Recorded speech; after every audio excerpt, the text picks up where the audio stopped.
ஏன் போன்ல ரீசார்ஜ் முடிக்குது இல்லைன்னா நானே பண்ணிருப்பேன். நீ வர வேண்டாம், நானே வீட்டுக்கு வரேன். சீக்கிரம் பாருங்க. எவ்வளவு நேரம் வச்சிருக்கோம். பாருங்க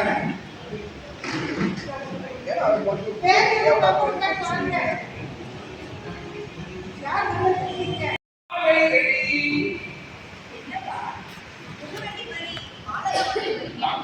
இன்னைக்கு ஆதிகள் பூஜை இல்ல, வண்டி பூஜை பக்கம் போடலாமா என்ன? ஒரு மாலை எப்ப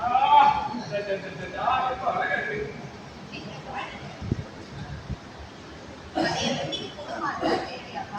தங்கம், என்னை பொறுத்த வரைக்கும் என்னைக்குமே இந்த பழைய வண்டி தான். ஒரு காலத்துல சைக்கிள் வாங்க கூட காசு இல்லாம வேலை செய்யறதுக்கு நல்லா நடந்தே போயிட்டு நான்